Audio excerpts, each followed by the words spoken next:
Everyone's aware, we are live, so all of your inappropriate things you were just about to say, please don't. I'll say it anyways. Looking at you, Raz. Hi! I know, right? Hi, Yeah. This is China Talk. I'm going to be your host, Froskurinn. All my panelists, we have our brand new overlay. Beneath me, I believe, is going to be Raz. To the side of me is Kelsey Moser, and then down in the corner is going to be DreXxiN. So we have Esports Heaven, Esportspedia, and no one knows. Yes? DreXxiN's he's like, Kelsey's like, What? It's a mystery. It's a mystery. No. It's a mystery. I'm here one day. Raz, it's great when you did that because your cam was like super pixelated at the time, so it actually looks like you were like disappearing into the shroud. Magic hands. Okay. The first thing that I kind of wanted to start off with, and I already briefed the guys before we started the episode, we're going to try to be a little bit more newbie friendly. Doesn't mean that we're going to cut back on our analysis. We're still going to go into some teams today. I know that Snake's going to come up quite a bit, so guys prepare for that. But just kind of to set the context of LPL for people who may not be used to LPL or used to the structure of LPL, because it's a massive league. I know we keep saying that. I feel like I've said this in like so many different like answers and questions to people asking me about it. This is a massive league. There are 12 teams. Each team faces each other, what, twice? Mm-hmm. Yeah, there's too many games. I know. There's 24 games a weekend. Like, in context, Spirit, Kelsey, Spirit in 2014 lost 14 games total in his career, like, of that season. And now, in the 3 weeks of LPL, he's already lost 10 games. So the statistics I always like to point out are when I talk about Dade or any of the Korean imports is last split they played was Champions Summer, and there are 6 games in the regular season for that league, or were, because they changed the format. And now they're going into each team has to play 44 games during the regular season before playoffs. So LCS teams will play, what, like 18 games? Mm-hmm. Okay, so an LCS team will play 18 games in their regular split. An LPL team will play 44 games. So it's funny because all of these chats keep blowing up and saying, oh, you know, where would you rank a team here, or why does it look like... I just wanted to kind of introduce this because I think it kind of sets the context of a lot of the things that we've been saying in regards specifically to Snake. Because everyone's saying, oh, Snake looks amazing. Would you guys consider them, like, putting them over the top 3? Are they breaking the top 3? You know, they 2-0'd EDG, they took a game off of LGD, they took a game off of OMG, and we're still sitting here like, Snake. Well, I think a lot of that view does come from the outside perspective because, like, yeah, they look good, but I wouldn't put them top 3 because when you look at it in the sense that there are a lot of games, that also puts less value on each game in a way, just because there's more room offered for experimentation, and a lot of these teams always, like EDG being the pinnacle of this, but other teams as well have the habit of experimenting a lot in the regular season compared to the playoffs. So, like, the Snake you see now is probably not going to be the Snake you see in a longer best-of series in the playoffs. But like, if you're used to watching like LCS or something like that, it's a little bit harder to like understand that just tuning into LPL as a new viewer, but that's just typically how things work. When there's just so many games, it's I don't know. It's hard. It's really hard to say because the thing with seeing Snake doing so well right now is that Snake is like playing their heart out, and we haven't really seen the like top class come out of the teams that are already top of the standings. But why are you able to say that? Like, how do you know for sure that this isn't EDG playing their heart out in that 2-0 that Snake took off of them? I think it just comes down to the fact that it's hard to explain without going on a huge tangent, but basically go on a tangent, DreXxiN. Your soapbox, set it down. Go on that tangent. Let's go. Let's do this. I'm ready. Well, I just want to consolidate a little bit Buckle up, because bitches. I don't want to talk about the last 2.5 years of watching LPL. It's just a trend that's been set for the most part. And the thing is that before there was less games and there was less teams. So now you do that with how the Chinese already took the regular season, and then you multiply that and you bring in more, and that's typically what's going to happen. And now with some of these new squads, it's kind of like, LPL is our top peak of performance, so we're going to give it our all here. Because when you're a competitor, like the next top tier performance is where you perform the best. Like, so yeah, if Snake just hit playoffs, they'll perform really well. Or if EDG or OMG are already used to hitting playoffs, the lower tier below that will be something that they're not necessarily going to like pour their hearts out for wins, because they'd rather get the experience drawn out of it. So that's my take on it. Yeah, basically that's just what I've noticed watching the game in China for multiple years, and now it's just that, but exponentially more. There's actually an argument a lot of teams are pushing for them to only face each other once in the regular season, because I think they feel that if they face each other too many times, they have to hide strategies a little bit. I think it's less relevant because there's more time between when two teams face off, but Yeah. it's still something that people talk about. Like how I think that the Chinese scrum culture and the Chinese league scene in general is very obsessed with hiding strategies and hiding their picks and hiding what they want to do for the big games. So, Raz, do you have anything to add? Yeah, just to add on to that is it does make a lot of sense when it comes to I would say, of course, there's less value to the games, but and at the same time, there's less preparation for the games, so that'll help. It'll hinder the teams that are at the top. It does depend. Like, for instance, Snake has a style that really you need to, I would say, prepare for. You need to kind of set aside, or at least know what you're going into first. And so that preparation obviously gets cut down by how many games that are being played, or how little that the games are valued, I guess. No, So that's one thing I can go into. Yeah, actually, and to bounce off that, it's not like we're saying that Snake is a bad team or anything. Like, they've obviously proved their merit, but the thing is like, if every single week is like a theoretical super week, you have the problem where, like, you do have a little bit more time to prepare just because of how the things are played out in LPL for specific teams, but I think the teams that have a more general approach that is more one-dimensional benefits more from the regular season, as opposed to the teams that rely on a more strategical advantage in those best-of series and stuff like that, when they're just playing at like a general pace without much preparation specifically for one team. Then that also exposes like more strategical teams a bit in that format specifically. I'm really glad that you guys brought on like the tail end of that preparation aspect of the fact that each weekend for LPL is pretty much like a super week, because we talk about Snake, but I also want to talk about King kind of in the same tandem, in the same context. So I feel like they juxtapose each other really well.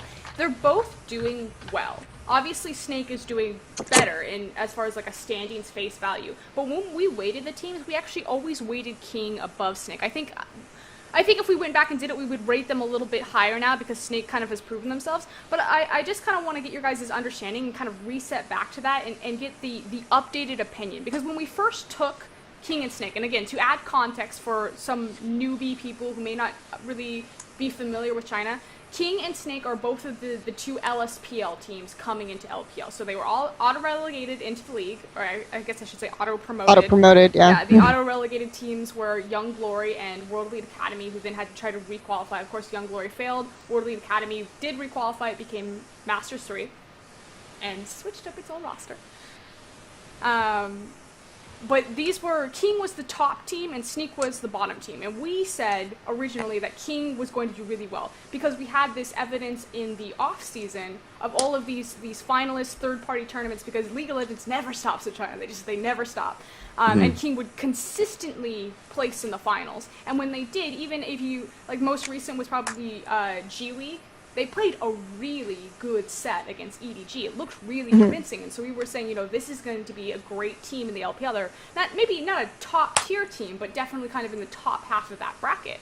And now they've kind of faltered a little bit where Snake has stepped up. Do you think this aspect of preparation in the off-season versus preparation in, you know what I'm saying, like League? Like, do you think King faltered in that they're not able to prepare for the schedule that they have of back-to-back-to-back-to games versus in the off-season when they were placing in the finals? Was it a case of the LPL teams, historically, they don't really prepare in the off-season, or they don't really, take it as seriously? Do you think it was like a combination of these two factors that kind of led to King's surplus? Oh, I go was, ahead. I was just gonna say I think that in terms of like some of the top teams that could hold true, but I think King's situation is a little bit different.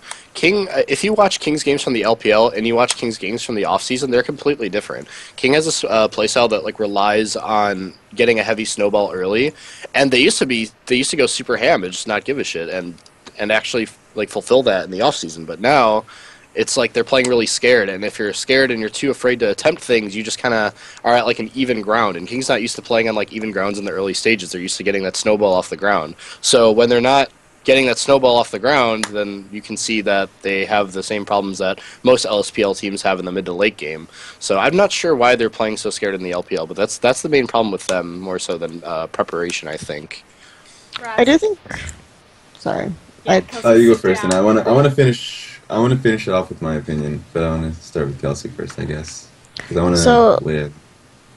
From an infrastructural perspective, since I know a little bit about King's infrastructure, they have a pretty big coaching staff. They have 5 coaches.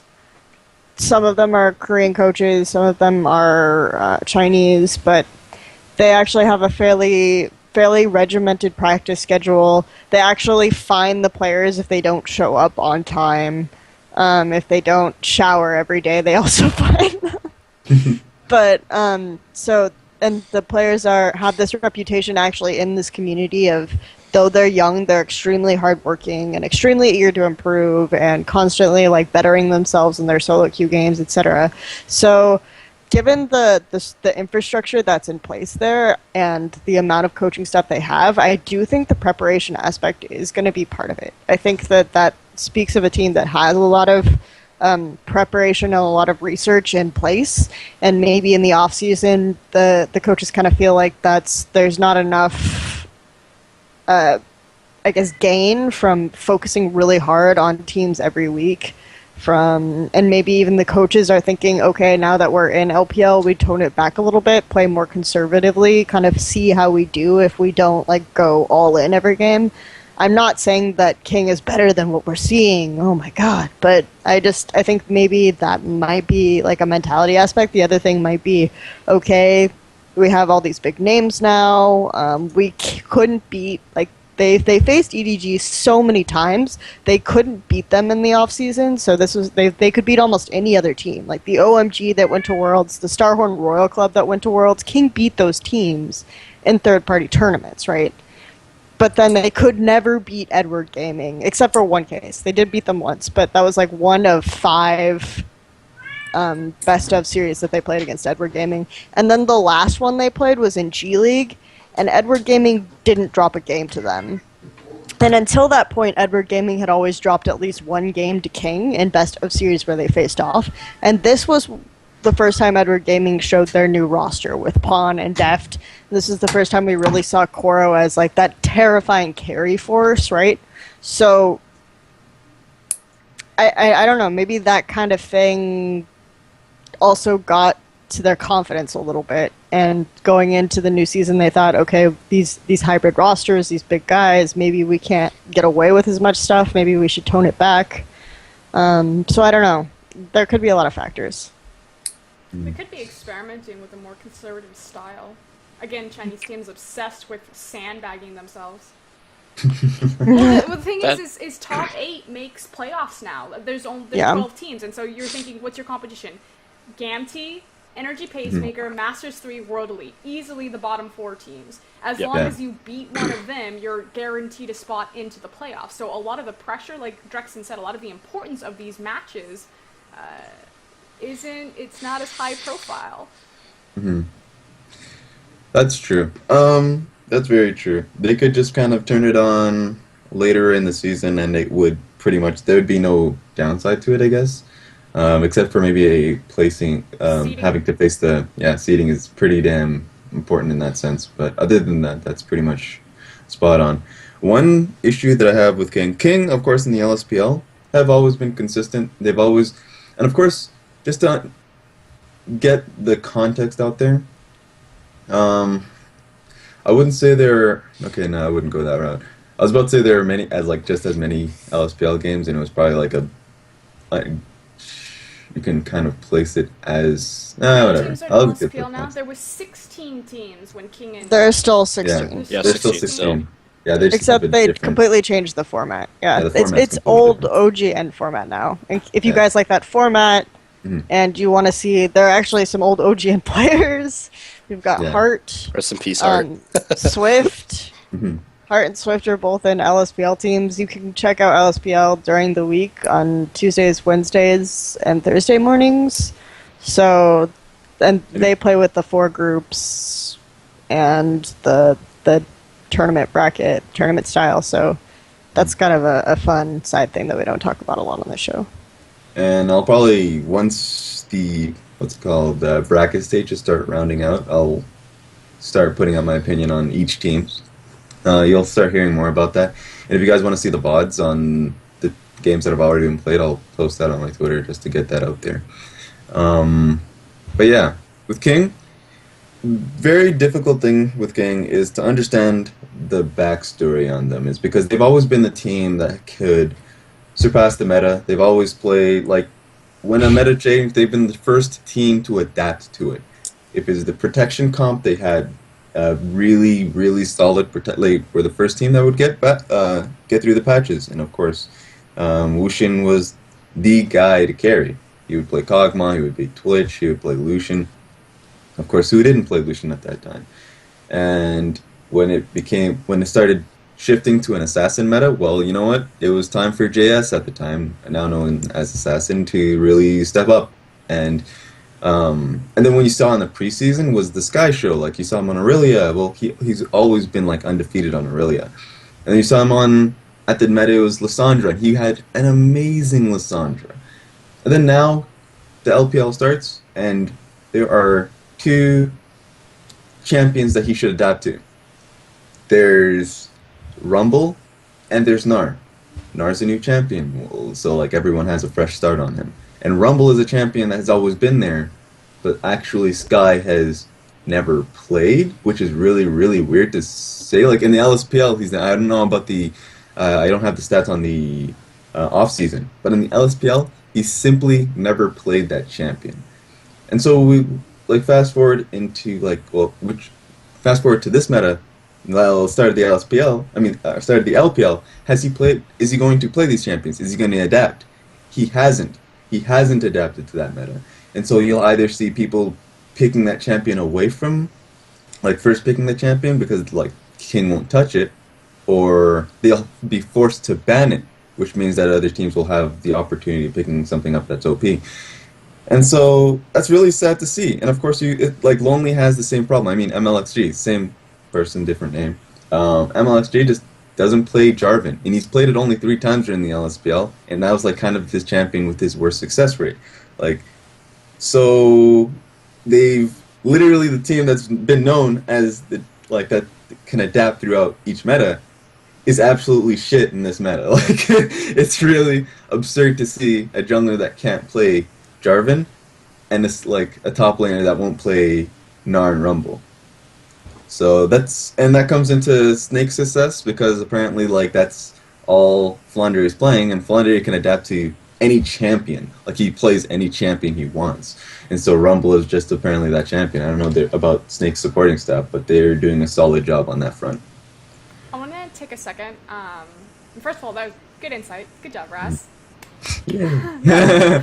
I want to take a second because, again, trying to be like newbie friendly, and I want to address LSPL because I actually think it's almost important too when we're talking about the success of King and Snake, because the phrase has been thrown around that Snake is the Cloud9 of China, and I don't really agree with that.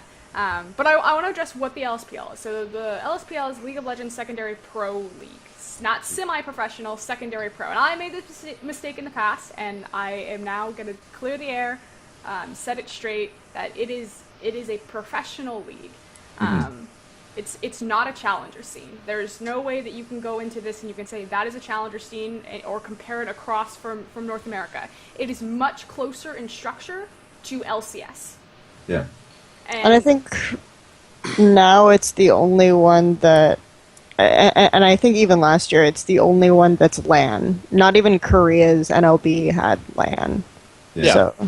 So the money and the support structure and the tournament structure, league structure of this league, LSPL, is incredibly high profile. And so they put in the dedication, the time, and the training for that. And it's incredibly beneficial for training new talent in China. Obviously, we have like this huge Korean migration coming in, like all of these all-star names, even in LSPL. Dade almost played in LSPL, things like that. But as far as bringing up new Chinese talent, this is one of the primary reasons why we're able to get players like Flandre, like Sky, who are the real deal. Like, these guys are going to be amazing players. And I just wanted to emphasize that. Some people have like a really hard thing with it, but China, biggest, I mean, obviously the population is massive. It has 20 League of Legends servers that cover it. The most populated is the Ionian server, and it has 2 professional leagues. It has the LPL and the LSPL. This is not a challenger scene. This is a secondary professional scene, and it is definitely part of the reason why Snake and King have the talent that they do. Because I do not think without this sort of infrastructure within their League of Legends esports community that King and Snake would be as dominant. And so it's nothing like some, I'm not going to call Cloud9 a random challenger team, but it took Cloud9 twice to get into the LCS. The story that no one says, Cloud9 failed the first time. It took them twice to get into the LCS, and then they were this unstoppable dominant force where they like didn't drop a game. They had the perfect season. Snake hasn't had a perfect season, and B, they're not coming from just out of nowhere. People saw this coming alongside King. Yeah. I mean, we didn't really see Snake coming Well, we until didn't it see happened. Snake coming, like, Yeah. But we until saw it at wasn't least dead. one of them coming. Okay. Yeah, we saw one of them. And the other thing is just the thing about Snake though is I do think that they are not gonna be the top team in the league. Mhm. I think it's pretty clear to see that at least Edward Gaming, OMG, and LGD, despite like having dropped games to them, are probably gonna be a tier above them come playoffs. Mhm. So Yep. I agree. And it does showcase the weaknesses of that team, because that team has a lot of strengths right now when it comes to warding, when it comes to initiating. That team's and of course Flandre has proven himself as a top laner. That's true, but their weaknesses that they've had in the LSPL has translated here, and that's Baka on Xerath. That's like, he's an amazing player, no doubt. He's actually pretty damn good. Only problem is that like, if you take him off of his comfort champion, he has problems. Like, he will immediately. He one-handedly beat Cool. Something. Hand That But we behind hope Cool his so. still back. like beat him in lane by like 50 CS that game. I don't know what happened. Why? Okay, no, this is perfect. Let's talk about, so I wanted to pull kind of what I thought would be really important games, because obviously 24 games, we can't talk about all of them. The one that I want to start us off With with, that attitude. We can try. not with that attitude. Just kidding. The game that I want to talk about is Snake versus OMG, and to set up context for the viewers before I throw it to our panelists, the reason why I chose to talk about Snake versus OMG, obviously for just the storyline and the narrative reasons, this set decided who was going to be in first and who was going to be in second initially, when the game came up in LPL. So these two teams, top of the standings. Obviously, Snake is making this amazing run through where they're like, EDG, no problem, 2-0, LGD, we'll take a game. And then, of course, tale of the story is they also take a game off of OMG. But the other flip side of this game that I wanted to talk about is that second gear where OMG took off the gloves in the second game and decided to just... I'm trying to think of like the correct word to phrase this. Just dumpstered Snake. Just put them in the ground. And like... Yeah. And I think it's the perfect moment that when people keep asking me, like, or trying to ride the hype train of Snake, and I really like Snake, but I point at that game, I'm like, this is what you don't understand. LGD and EDG, they have those gears as well. And they're just like, I'm waiting for playoffs to just flip that switch, and people will be like, oh, damn. And Jesus, like, playoffs is actually the time in which, of course, you have the most time to study a team, to understand a team. Like, because of Format course you're change. like, yeah, the format changes, the time, like in between, like the scheduling. It's just like that's when they start to realize, wow, this team has a lot of problems in the picks and bans. Like, Snake may have a lot of good things going for them in the picks and bans when it comes to Flandre and Beast, because holy shit, Beast's champion pool is something I don't talk about a lot, but it's actually really, really deep. I am loving these new Mm. picks in LPL. Yeah. There's so much new. So Oh my much gosh. new. I love it. So much zone control. Wow. Wow. So much team fight. Yay! No, but someone talk me through. Actually, I'm going to throw it to DreXxiN. DreXxiN. Mhm. Take me Baron. through Baron control. Take me through Snake and OMG and kind of line them up on where they, where they're strong, where they're weak, and how they kind of fit together, and how that matchup, like that set, came to be. All right, so Kelsey's probably going to hate me for this, but I think in terms of OMG's strength, they're kind of like the TSM of China. We're trying to be more Yes, casual friendly, I right? know.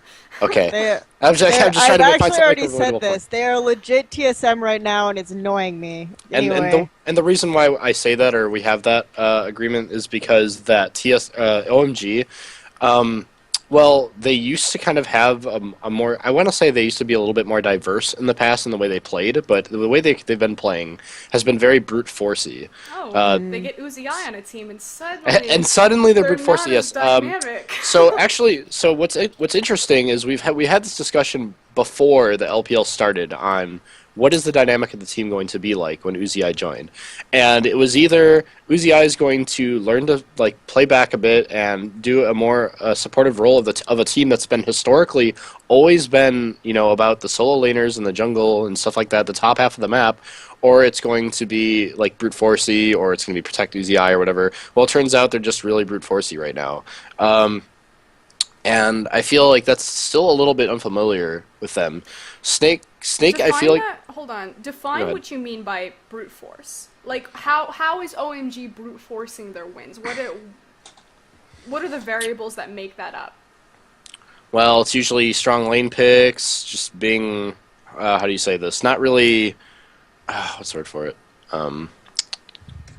Not really avoiding team fights. I can't. The word's eluding me for some reason. But essentially, they're not playing a super hyper strategical game where they have really clever warding and avoid fights and just go for towers and stuff like that. They just kind of they want to win lane and they want to smash their way forward essentially. Snake is actually surprisingly coming from an LSPL team, a more strategically diverse team, and I feel like a lot of that is just the way surprisingly how Beast and Ella have affected the team. So it's made them a little bit more diverse, and I think that OMG is still... I still liked OMG more when the way they played before, even though they obviously have an 80 carry upgrade, than what they do now. Because now you can see the unfamiliarity in their play.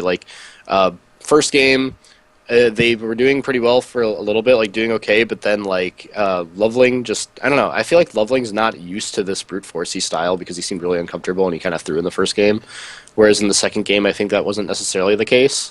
And also the second game, I feel they had slightly more creative targeting in terms of what they wanted to do. They had a pretty set plan, I think, in the second game. Can't help herself. Yeah, no, I think they did have... I'm just saying that's... I'm just trying to say... I think that's what you mean by he seemed more comfortable with how they were playing in the second game. And also, another reason why OMG did so much better in the second game is because I feel like this is where Crystal was kind of exposed, because he played Tristana and didn't do quite as well, because he didn't have that support staff around him. He didn't... It's I tweeted out earlier, it's a lot harder to be Crystal when you don't have Nunu Janna all the time when you're playing Tristana. So, I mean... Mm-hmm. Kudos to his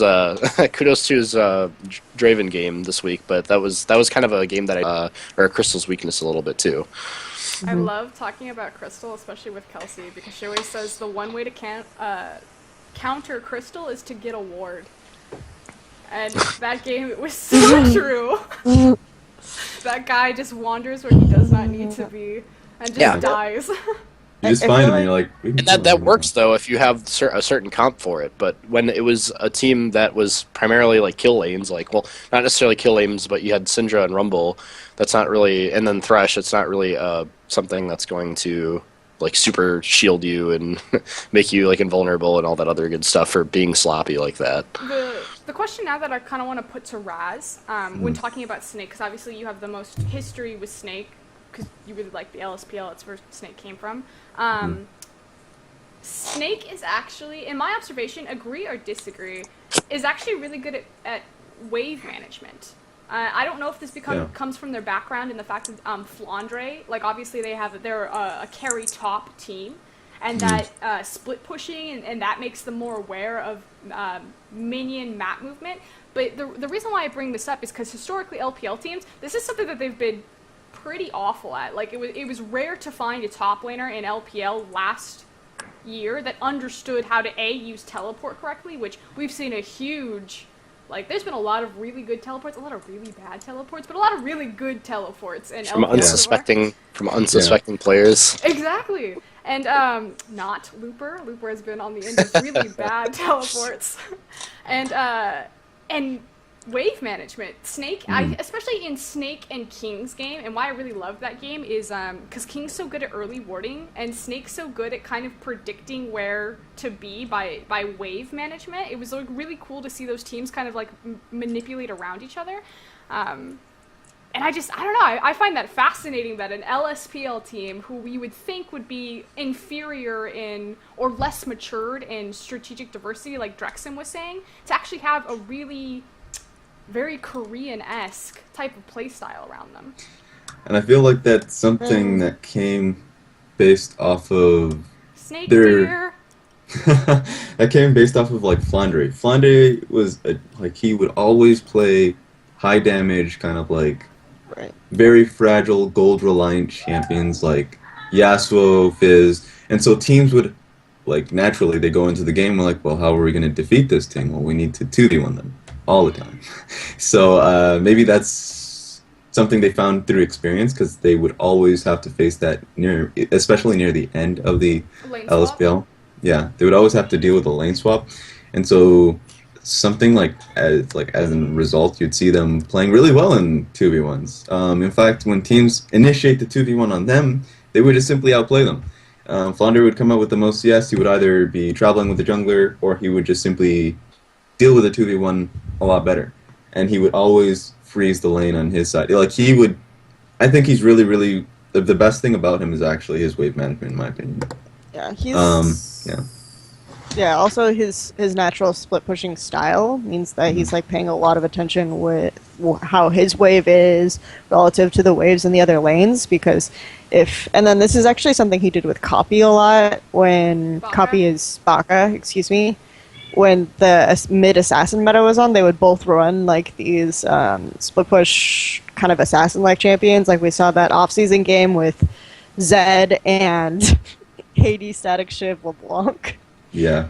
Top, and they did the tri-lane, right, push, where they had to pay a lot of attention to make sure, okay, if I'm going to split push here, the wave in the other lane has to be fairly far extended also, because otherwise my team can't get anything off of me dragging their attention. So you don't get a lot of that in China until Snake comes in, until LGD starts bringing these types of strategies. Players that don't just lose lane. So and then even Edward Gaming last night in their they had pawn split pushing because I think they recognize that pawn strengths are not in team fighting. So yeah, I don't know. It's interesting. Yeah, there's a lot of variety now, and I think that LGD tried to enforce that variety last split too, but they just couldn't do it when they had weak laners. And now they have a lot more control over the direction of their gameplay, which is good. But yeah, there's a lot of strategic diversity. I mean, even we'll probably talk about in the future, but like even EDG, like EDG's been experimenting a lot. Like they've been playing like just brute force comps. They played split push. They even played a poke comp this week. So I was really happy with all the diversity that's been going on. Not just typical Chinese aggression. There's a lot of that though. There's a lot of that still. Still a good full serving of that shit.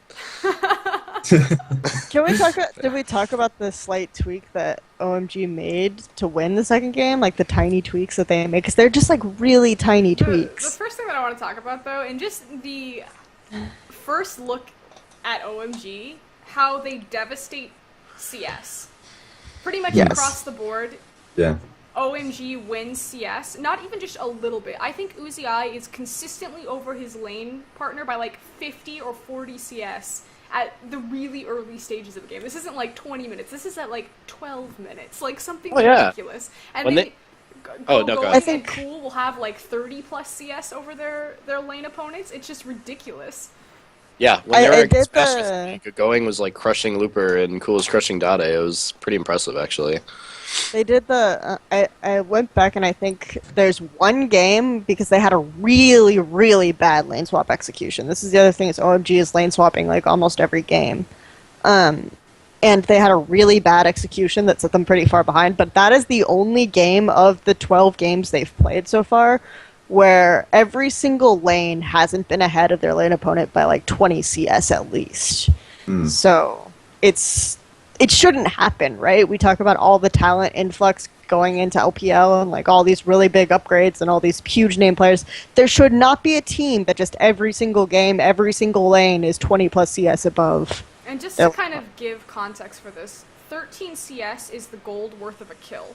So if you have a 20 CS advantage in every single lane, and that's obviously being generous because Uzi usually breaks that more because he's an 80 carry as someone there to kind of help him out, or he gets a solo lane to himself, that's effectively having like a between 6 to 7 kill advantage across the map that's like not registered on the scoreboard. Yep. So Yeah, and sad thing is when, like, there was one time in which Cool was, for whatever reason, playing, I think that was Cool, actually. Yeah, it was Cool. He was playing Cassiopeia, and so, like, he got killed, and you're like, okay, well, this lane's going behind, and you realize, no, he built the tier, and he is actually, like, 10 or 20 CS ahead. You're like, what the hell? And Hatong was playing his best champion, which Yeah. granted isn't like a lane dominant champion, but talk about the narrative. Okay, how many of you ever thought you would, like, things I never would have said a year ago? Dade getting the shit kicked out of him by random no-name Chinese, like, low you know what I'm saying? Like, Yeah. Dade played against Cool. Dade and Cool have only faced off 2 times before this, I believe, in the group stage. Samsung Blue, OMG, Fnatic, and LMQ, I believe, were all in the same knockout stage. But, you know, like, this was Dade and Cool. This was Looper and Going. Those 2 names, that narrative, not even a year ago, a couple of months ago, was like, oh my god, this is gonna be amazing, buckle up, boys. And then we see Masters 3 come out against OMG, and we're just like, I know you guys can't see my facial expression, but it's just... I think that first game going was just disgusting. He was like 7-0 and 14 on Rumble, and he just had like 40 CS above Looper, and It was so bad. Like, I OMG versus hate- M3 was an insane stomp in every single lane. It was and just- I'm talking about this like I'm wounded and physically in pain, right? And I shouldn't be like this because OMG historically has been my favorite team, but it bothers me because this isn't how they used to play, this isn't how they used to win, and I feel like unless they're facing a team, and I'm kind of relying on LGD and Edward Gaming for this, that can kind of contest them in these lanes, so they don't get away with that, and they make them adapt and change this, they're just not going to be very good in the long run. So, yeah. Yep. It is concerning. I mean, you just, like, it's one thing if you just, like, lose those lanes, but that's just, like, the lightest way of putting it, really. Even in the second gear, though, are you still afraid for OMG with the power that they showed in that second Snake game? Because that second Snake game, that was, like, OMG stepped up. And yeah, they're not the same team that they were, but they looked really scary. And they've had a Well, couple things, but go ahead, Rez. Okay. I was about to say that OMG actually feels like a team that I will look into being the best team I wouldn't say very soon, but probably like end of spring, if not beginning of summer, just simply because I feel like right now, I don't know if they're trying. They're trying maybe very hard to CS. That's probably the only thing they're trying to do, but I feel like trades comes... They're trying that. But it's like... doing it. I feel like they're trying... The It comes creeps like... just fall into their lap. It's weird. It's like Trading comes so naturally. Yeah, trading comes so naturally for them. And it's like, okay, they take a dragon, well, guess what? Like, for whatever reason, they already have, like, a tower advantage. And you would never... You just don't see it happening. But, like, for whatever reason, Uzi is on another lane, just kind of, like, already taking a tower. And it's just like, how do you respond to that?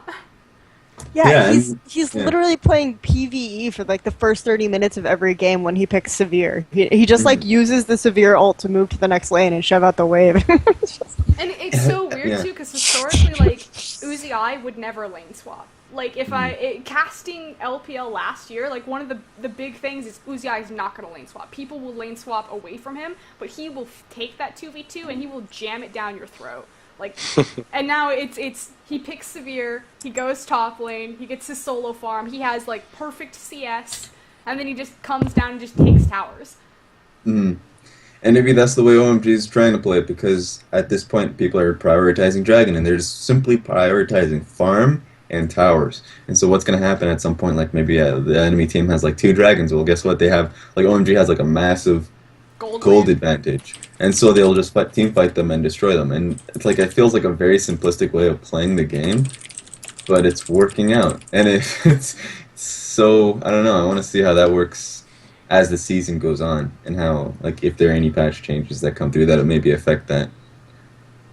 Do we want to talk about OMG anymore, or do we want to move on to EDG? I have a couple more things because I do want to address the tiny adaptations they made that allowed them to just like storm over Snake in the second game. Yeah. So the tiny adaptations were, first of all, according to the interview with Law, the support after the games, and we talk a lot about how Baka Xerath is like his one-trick pony champion, kind of like Xiang played Syndra. We've got like Crystal plays Baka. Draven. Power of evil, Well, EU yeah. guys. What was that? I have no Dropping idea. knowledge. What just happened? Oh I my don't- god, is that I'm an just EU proud- expert? Are you I'm gonna just tell me proud now I that don't- Leona is being played by Yellowstar? We're actually all just being Oh, funneled God. slowly into EU, and LPL is going to cease to exist soon. Pyro is just the first victim. We're all exactly. We're going over to LCS. Hubo's over there. Pyra's over there. I already So- wrote an SK Gaming article.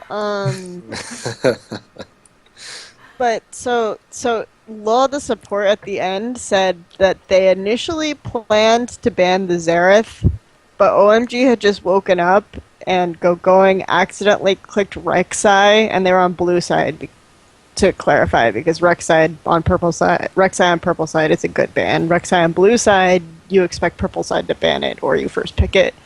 But so going accidentally clicked on Rek'Sai because he was tired, and These games so take place in the afternoon. This is what I don't understand. This is the one part of the story that I'm having like a weird time Yeah. with. Is like, did they just wake up at like 3 o'clock, like partying It's all 1 night, and PM. then come to LPL and just be like, man, we gotta face Snake, guys. They're like hung over starts at the at 1 keyboard. p.m. It starts at 1 p.m. So you kind of think like pro players in the West wake up at like noon, you know. But so he apparently was really tired. He accidentally clicked Rek'Sai, and they had planned to ban Xerath, Azir, and I forget what the third ban it was, but they decided that since they accidentally gave up a ban, that they weren't going to ban Xerath. So they didn't ban Xerath the first game. Okay, first adaptation, they banned Xerath in the second game. The other adaptation they make is they ward. Wow. This is a foreign concept, guys. It's hard Damn. because they don't have any Koreans on their team. Crazy. I know, and they're not paying like the ridiculous money amounts as Raz would say for the words. I loved that tweet. That was the best. They warded, and then they realized that almost in ways Crystal is his own worst enemy. He'll Wander. he'll wander into these weird places where he shouldn't be by himself. He'll commit over aggressively to someone else. He's baby Uzi I. Yeah, except he's not like as mechanically skilled as UZI, so I he said can't baby. like get out of these situations as much as UZI can. And he'll overcommit, and so they just targeted him over and over and over with this. Like this, okay, we don't have to worry about Baka anymore. We banned Xerath, that's one carry out of the way. Now we're just gonna target Crystal, like over and over again as much as possible. We're gonna do the 4-man tower dive that we used to do all the time. And then that he ended up like 0-8 or 2-8, I think was his ending score. Yeah. That guy just got like really, really targeted. That was pretty And then disgusting. yeah, so and then at the end of the game, like Snake never got a dragon. OMG kept good dragon control. OMG was like 11-2 in towers. They had a 20,000 gold lead over them overall. They had 20 more kills. It was just these two tiny things that they did made it so that Snake was just destroyed. So yeah. I have to think though, and this is my theory. So after Snake 2-0'd EDG, and then they had like LGD and OMG in the future. Like Snake, to their credit, their schedule has been so front loaded, just with like the most devastating probably schedule you could possibly have. I have to think that OMG's like sleepy. They're not really awake. They're not really paying attention. Whatever. They lose the first game. I can just imagine the coach, the support structure coming over and be like, "Wake up! Come on, guys." Get it together. They immediately turn it on. They put Snake into the ground. They just like bury that, and then LGD's like, yes. EDG got 2-0'd. OMG lost. This is our time to shine. We're gonna be the top team. We're gonna make sure that we make EDG and OMG look bad. We're gonna 2-0 Snake, and then they won one. And the best part was it was with Flame. And I was like so disappointed because the Flame Flandre matchup, like that's like Flame and mini Flame. And poor Flame. He wasn't put on as Fion likes to call him Rumble. He was put on Lysandra. And I just remember watching, like knowing when this game was over, was Flame went in on from the mid lane and towards the Baron pit, that side brush off the left side of the mid lane. Flame went in there with Lysandra for the initiation, and again, Wayless is playing Lulu. They have a Rengar. I think it was Rengar, Lulu, Lysandra. I'm trying to remember who the AD carry was, but it was like it didn't even matter. Who was Imp playing? It wasn't his Callista game. That was the first game that they won. It was severe. This is the problem with their composition. Oh yeah, they had severe like damage. 0 damage. They had Flame goes in. He changed the Lysandra. CC perfectly, and he just like he dies, and the rest of LGG just dies. I was like, wow. Like he got like a 4-man Lysandra ult into like a perfect Zanya's Hourglass into a perfect like Lysandra chain invulnerability, and LGD was like in spectator mode, just watching Flame burst into flames. And then the slow motion, like, Wayless comes in, starts auto-attacking on Lulu. Help, Pix! I got this, guys! This is gonna go well! Yeah. No, I don't know. Ulting to run away. I don't really understand why Wayless picked Lulu. That was very confusing. Is that even a champion he's played in LPL and prior splits? No, I don't even know. think so. No. He's playing just- Lysandra, Ahri, It seems so Varus. stylistically off for him. It was a weird pick in general, but also, yeah, I think like it just from like a spectator's point of view, it didn't look like Flame did too well that game. But I also think it kind of shows how the team's more used to playing with Acorn, because it feels like when Acorn goes in, the follow-up's a lot more smooth and clean than when Flame goes in. And I think like when Flame goes in or something, it just feels like the team isn't really on the same page. So I don't know. That game was just kind of like weird in my opinion. Like I still think LGD played well overall, but again, I feel like maybe it might have just been experimentation, especially with the Lulu pick. That's like completely left field for Wayless. I believe. My That's Callista right. build. Twen played Rengar. Twen did play That's Rengar. right. Hey, Okay. Rengar That's not Lulu is Lee a thing. No, Also, like- it is a thing, but I just feel like you can't do that with Wayless and He Twen. plays. Oh, you can't put You can't take a damage. You cannot put Yeah. your damage on Twin and take it off Yeah. of Wayless. That is not Yes. how that goes. The LGD dynamic everybody knows is support the laners, not support the twin. It's not. Yeah. Yeah, and again, it's weird. I don't know if they're trying to make Chuen be more carry centric. I don't think so, and I hope not, because he did look a little better this week. But I also think it's really hard to gauge when Chuen is improving, because even though he got off a lot of ganks and stuff like that this week, it's never like alone. He's always like roaming with someone else. Like they always like roam together, and so it's really hard to like credit him as seeing improvement. I feel. And Wayless is 0-3 in LPL on Lulu, including Okay. last split. Well, So, Yeah, that's. There we I felt- go. Got that. Lulu used to be OP, man. I don't know. oh yeah, but it's just not. It's not his champion. No. Mhm. Wayless strengths as a player, just to kind of quickly cover it, is wave manipulation. He's also really good at farming. He had this kind of this weird gimmick where he would pick bizarre champions for the mid lane. Like, he was one of the ones he started the Ezreal. He played Lissandra. Yeah, also. Ezreal, Lissandra, and what he would do on Lissandra is he would build the jungle item, the Spirit Stone, Yeah. before the new jungle items, and he would clear his wave and make sure that it would never be pushing against him, clear it, and then he would manage to not only get Wraith Camp, but the mini golem camp before he went back to his lane and was able to catch the next wave. And he would do this against like an Orianna, who of course is amazing at farming, and he would have 100 CS on his lane opponent. Yeah, and Yeah. he would do it as Orianna too. The thing I always say about Wayless is that he doesn't really go off until he has these ridiculous leads, but he can always get these ridiculous leads because he's good at like pushing out the wave really efficiently.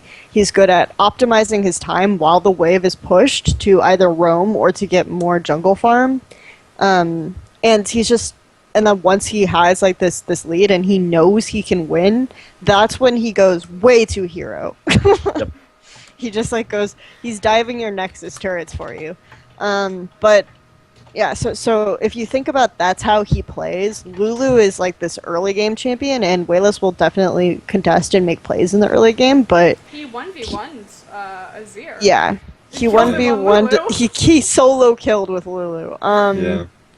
And then but the way he operates, if he operates in this way, like Lulu is not going to be his champion. And I think that if we bring back his old kind of style, it would be perfect in the sense, because I remember when the biggest problem that I had, or at least the debate that we always had with his old Lissandra pick, was that he was the sole carry of that team. Like, he had like the bottom lane, sure, but like he can't limit himself in that sense. But now he has like the solo lane from heaven. Like, that is like every lane is expected to carry in that sense. So it's like, okay, that's a perfect time to bring that out.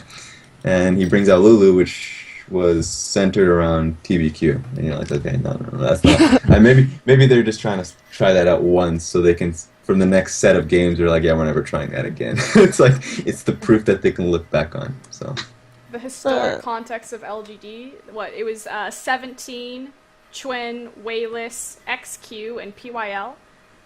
Obviously, Imp we've talked about this, the immediate upgrade to XQ, although XQ had a ton of potential. PYL is the Mata of China. Oh my god, he was so good this week too. It was ridiculous. The roaming Annie, man. Oh, the dream. And his thrush play was amazing too. I think lane swaps.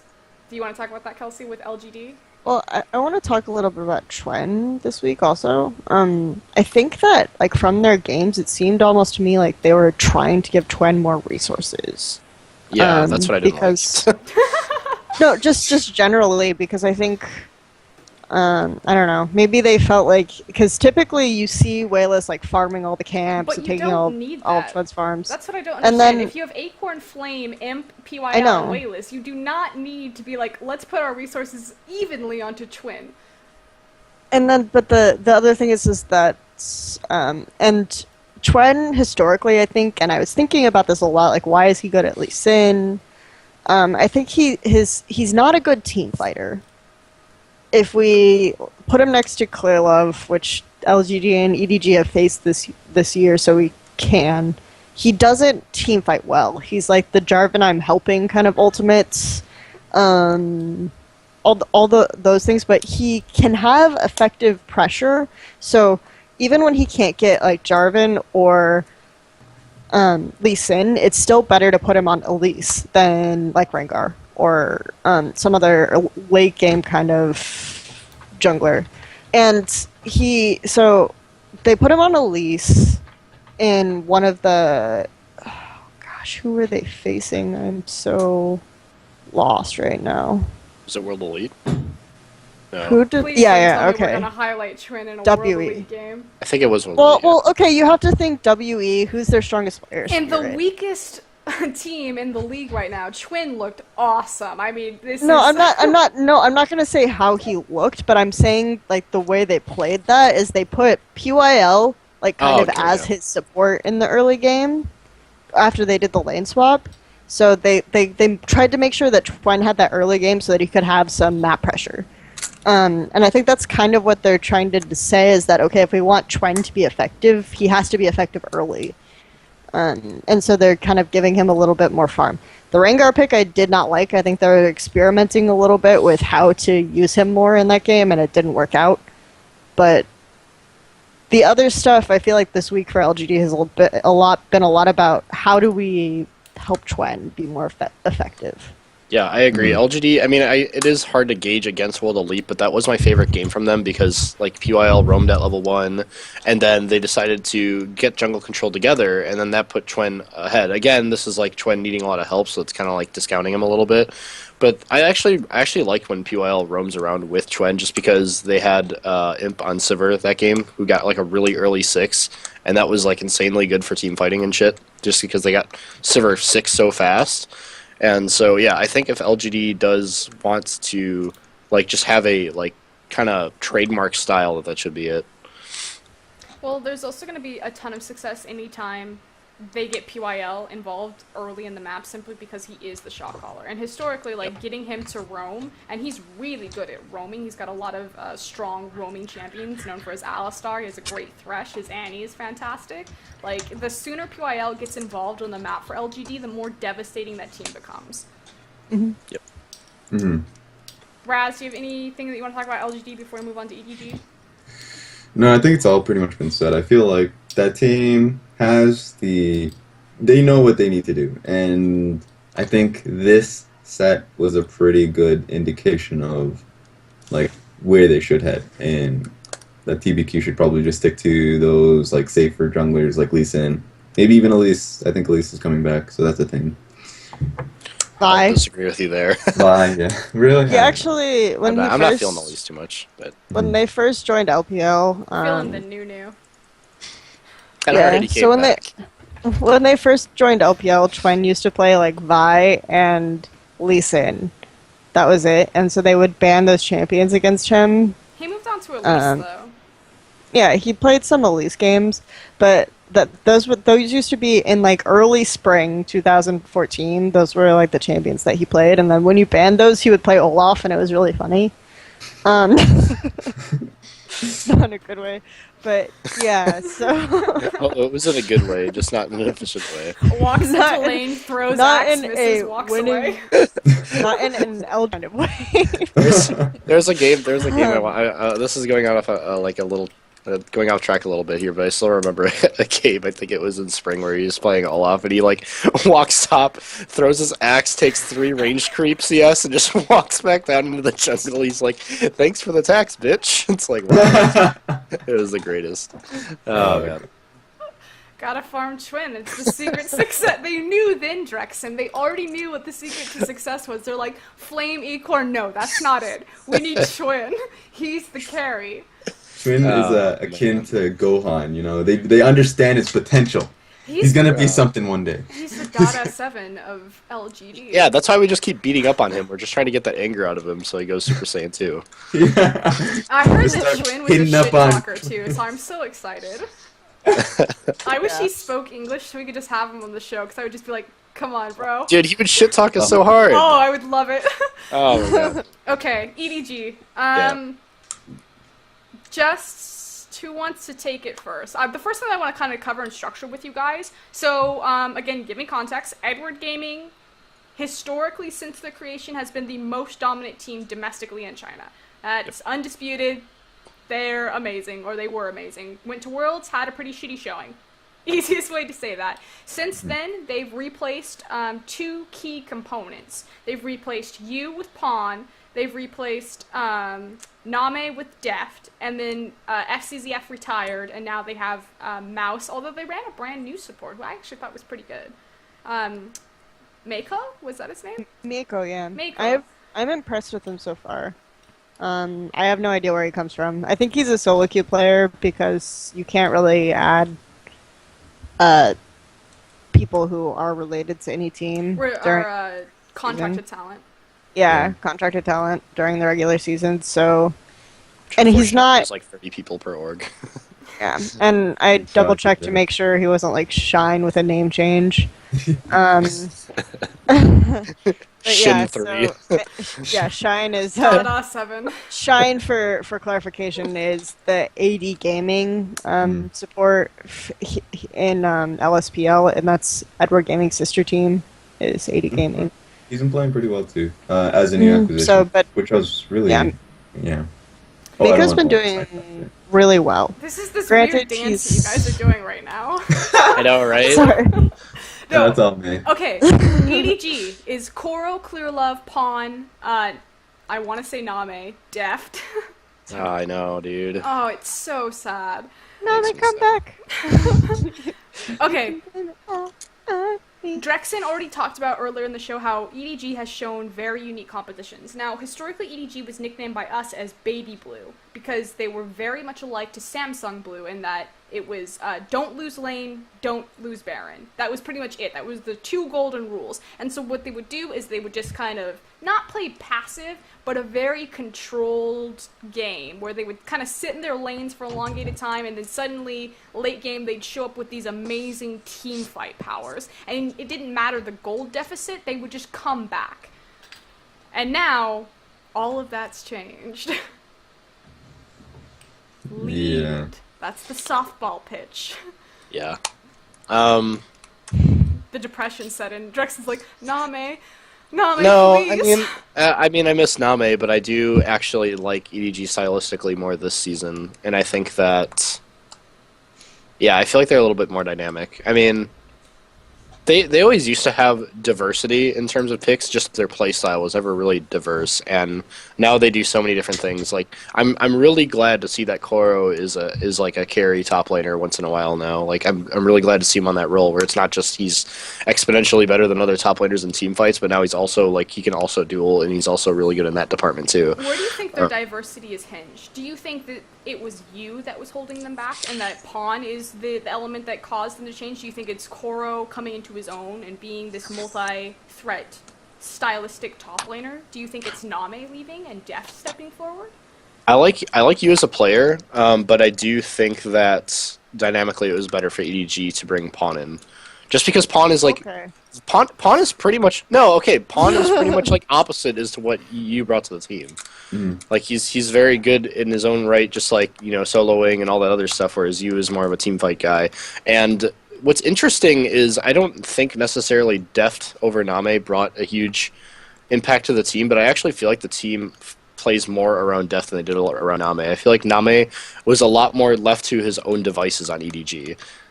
So even though Deft's like kind of similar in playstyle to Name, they're like kind of funneling more into Deft than they ever did Name, I believe. I want to build off of that because I really do. I agree with the idea behind it, and I think there's obviously going to be some backlash off of that. But like, You stylistic can't see my face, but I'm smiling. style doesn't equate to skill, and that's so true because I do think Yu is a better player. From what we've seen, he is a better player, but he does not have the same style as Pawn. And so we saw Yu really start to go for that kind of maybe like edge towards that style, but like Pawn has already lived in it. Like he plays those assassin, he plays those lane dominance. He is the early aggression to that team. And so, of course, EDG needs that aggression because, of course, while Koro's carrying the top lane, they have a very, I would say, passive bot lane. And so the bot lane is not expected to win. So who comes with that expectation to carry from the early game? It's Pawn. And though he's failing, that's his style. And so maybe it's better to bring in Yu. But what I want to say in regards to that, which kind of makes me feel for you, because I do agree with you that he's a better mid laner than Pawn, is the fact that Yu actually does like playing the style that Pawn is you know, executing right now. But his team put him in a situation where he was kind of like, you know, like he was pretty much forced to play Ziggs and all this other shit for like such a long time. So I feel like you could be melded into that kind of player, and I actually almost feel like it's a bit of a disservice to bring in Pawn because it's like, well, he has more experience doing this, and it's like, well, you never really let me do this, you know. So that's a little bit of a toss up there. When you make the statement that when you make the statement that Yu is a better player than Pawn, why? What? Because we have to back up that statement here. Like, why is Yu a better player than Pawn? Okay, I feel. Okay, go on, go. You do. I was just gonna say I feel like he did more for his team. All Pawn needed to do is like exist and slightly win lane. You know, like I know that sounds like a disservice because obviously he had a really good Worlds performance and stuff like that. But like you was a lot more diverse. Like he could play the Syndra and like assassinate or whatever, and he could play just about anything the team wanted. Yes, he didn't roam much, and that was a problem because Clearlove wasn't really the most effective ganker, so you didn't have a lot of pressure on the map. So yes, that was an issue. But at the same time, you was able to be pretty much molded into any team comp. Like when he was playing Ziggs, he was playing it in such a way that he would create a very good zone for Name. Like he would utilize the abilities on that champion to make it easier for Name to position and for enemies to make it harder to get to him. So it's little stuff like that I feel like sets you apart from Pawn. Because Pawn feels a lot more one-dimensional, and Yu has a lot more diversity in what he can provide for a team. Yeah. And before Kelsey kills us, so like I wanna bring up a very important opinion because like important something to like to remember because history matters. Opinion, guys. No, sorry. I have a really long soapbox plan for this, so I'm just gonna let you go. Okay, because God, I can't word things for the life of me. Should I take like a break? Because yeah, but history matters. History does matter. So we have to go back to what made Pawn a valued mid laner. What made him like something like teams looked for. Looked for was that he was a very lane dominant player, but he didn't like. But Dade was superior than him in like just team fighting. And, Dade. Okay, that was like going back to the heyday in which Dade was like the man. But yeah. But Pawn was like Pawn understood lane matchups really well, and he would play the lane and he would dominate every time. That was his thing. Like, oh my God, Pawn like solo killed Faker. I mean, that's a thing now that happens from time to time. But back then, that was like a massive like problem. And now I do agree with you that if you gave you the chance, he would probably perform the same style that Pawn has, maybe even better. But that was a risk that maybe they didn't take. And you can say the same thing for Name. If you gave Name the chance that he would perform team fights better than Deft. But they didn't give him a chance. And so like that's my issue with the EDG. And I think EDG would have probably flourished in their old roster. But I think they're doing completely fine now, I guess. I don't know. Well, I believe they gave Name a chance, but Name didn't want to share. I thought it was Name's choice to leave. Yeah, I think Name wanted the exclusivity of that team. But yeah, in regards to you, that is pretty much how I feel. Yeah. Okay. Name was not going to be the flame. Here comes the Kelsey. Here comes the Kelsey train. It's about to stop. it's about to make a pit stop. I'm actually gonna not be that mean to Pawn. I want to say that the Pawn that we saw at Worlds, the one that won lane and who actually like did really well, had some of the solo kills, and he was known actually a little bit as the Faker Slayer, quote unquote, by Reddit because he got solo kills on Faker and lane, but otherwise he wasn't like the showy guy. He was just solid. He was actually very you-like in lane. For the most part in Korea, he was just like win by a little bit, do what his team needs him to do, actually play some utility style champions. He actually had a lot of parallels to you in that regard. But at Worlds was when he played like some of the assassins. His favorite champion is Fizz, right? Just like Yu's favorite champion is Zed. He had those really good crazy games where he could 1v1 people. Yu didn't exactly do that as well, even though he was kind of given the chance. I think EDG was just stylistically very confused about how to play with that, unlike Samsung White. And they obviously have made adjustments since then because you see Pawn playing these assassins like the Kassadin, the Fizz, things like that. And it's just really they were similar, and there was no way to really outside Worlds performance, which I think you had a really good Worlds. He actually won more of his lane matchups than Pawn. He looked pretty good on Zed even without team backup. He had amazing Syndra games. Pawn got to play matchups. But Pawn, yeah. But the other thing is that Pawn also looked really good at Worlds. Like, they both had pretty standout performances at Worlds. It's just that, obviously, Samsung White as a team did better than Edward Gaming. And I think obviously that has a lot of weight in China. Or else you wouldn't see all these imports post-Worlds, right? If they could just win Worlds and have a better team Worlds performance, they wouldn't be importing these Koreans. And so that's a huge factor. But overall, on paper, they're not that different.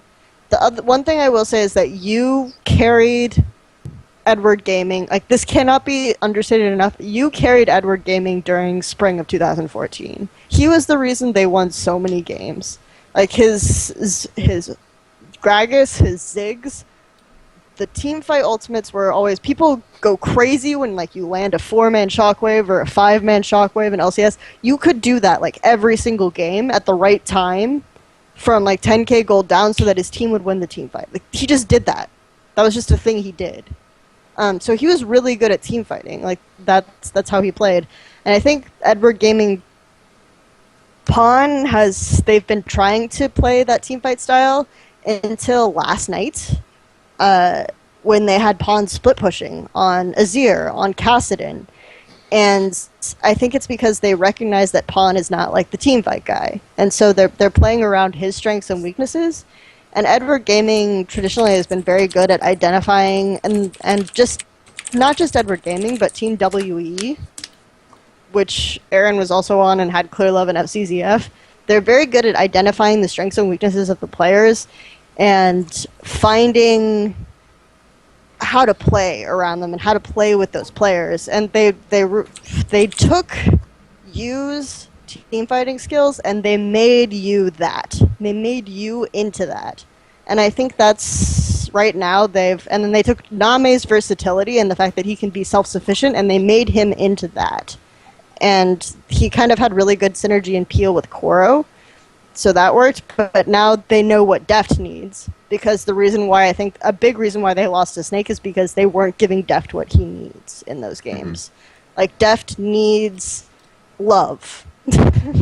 He's got clear love. He needs clear love. Clear love. The clarity from the no. Okay, and we've seen clear love in his lane a lot more since then. We've seen Koro almost giving up some of his lane dominance to make the TPs to help Deft out more. And since then, they've been really, really dominant in that. And then now they're figuring out what to do with Pawn. And I think last night was about, what do we do with Pawn? Okay, he can split push. He can be a split push mid laner. And they got Barons and inhibitors at the same time off Starhorn Royal Club using that strategy. That shouldn't happen, right? So, I mean, it's about building around the player. And I think that they're able to do it with Pawn or Yu. So I like Yu better if EDG would continue to play this teamfight style, but I think they'll adapt to playing with Pawn. Mm-hmm. I want to ask you guys kind of a really, kind of like I think a very loaded question. Obviously, because we watch mostly China, we've had now 2 splits, effectively, of kind of this Korean migration. Of course, it started first with Zero and Insec. Insec was easily the most high-profile Korean that came over.